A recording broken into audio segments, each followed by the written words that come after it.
जय माता दी दोस्तों। माता का आया था बुलावा और हमने अपनी ट्रेन पकड़ी और पहुंच गए श्री माता वैष्णो देवी कटरा स्टेशन।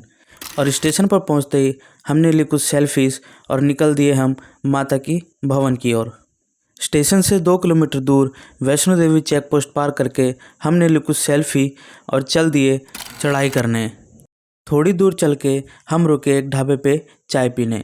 चाय पीते पीते हमने की इन भैया से थोड़ी बातचीत और देखा कि सामने थी बाणगंगा।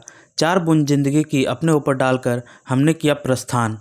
मौसम था बहुत गर्म और इनकी बातें सुनते सुनते हम चढ़ चुके थे 3 किलोमीटर। यहाँ कुछ घोड़ों की रेस का नज़ारा लेते हुए हम पहुँच गए चरण पादुका। चरण पादुका पहुँच के माता वैष्णो देवी के चरणों का दर्शन करके जय माता दी के जयकारे के साथ हमने चढ़ाई शुरू करी। जय माता दी, जय माता दी। और थोड़ी दूर चलकर रेस्ट लेने के बहाने हम यहाँ चाय पीने बैठ गए। फिर लेडीज़ चश्मे का शो ऑफ करते हुए हमने देखा कि ऊंचाई से कटरा कितना सुंदर दिख रहा था। देखते देखते हम पहुँच गए अर्धकुंवारी। अर्धकुंवारी की गुफा का 34 घंटे वेटिंग टाइम देखकर हमने भवन जाने के लिए प्रस्थान किया। थोड़ी दूर चले तो देखा कि लोगों ने यहाँ घर बनाए हुए थे। हमने भी अपना एक छोटा सा घर बनाया और दूसरों की कलाकारी देखते हुए हमने देखा कि यहाँ से भवन दिखने लगा है। भवन जाने से पहले हमने यहाँ से लिया एक लॉकर जिसमें हमारा फ़ोन, बैग, जूते, बेल्ट रखा, क्योंकि भवन में ये सब ले जाना मना है। माता वैष्णो देवी जी के दर्शन करके हम आ गए कुछ खाने। भूख से पागल इनकी हरकतें देखते हुए हमने ली एक कप चाय और चाय की चुस्की लेते हुए हम पहुंच गए गुलाब नामक इस रेस्टोरेंट में। यहाँ की 1 प्लेट थाली और मसाला डोसा खाकर हम चल दिए भैरव बाबा जी के दर्शन के लिए। और ऐसा माना जाता है कि बिना भैरव बाबा जी के दर्शन किए आपकी यात्रा सफल नहीं मानी जाएगी।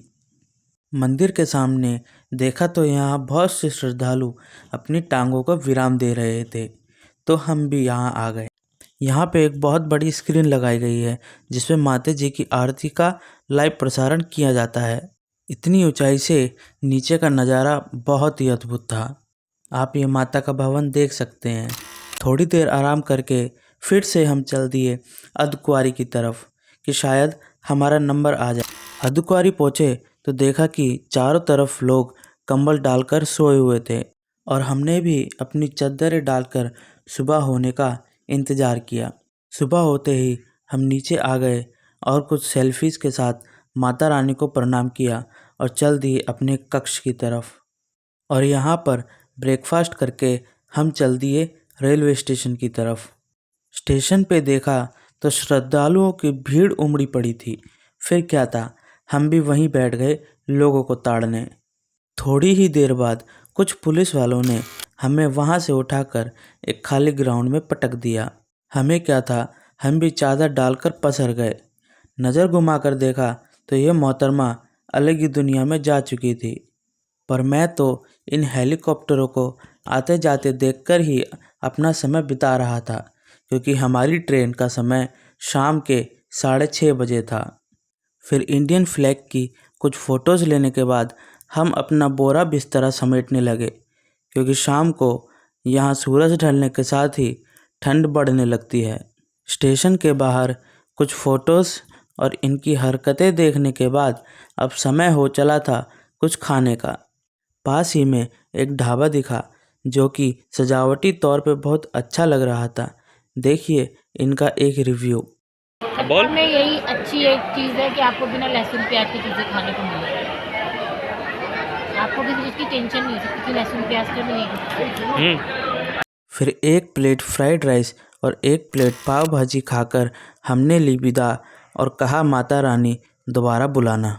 स्टेशन पर पहुंचकर हमने पकड़ी ट्रेन और पहुंच गए अपने गंतव्य पर। जी हाँ, आज तक का था, यहीं तक साथ फिर मिलेंगे एक ऐसे ही छोटे से ब्लॉग के साथ। तब तक के लिए जय माता दी।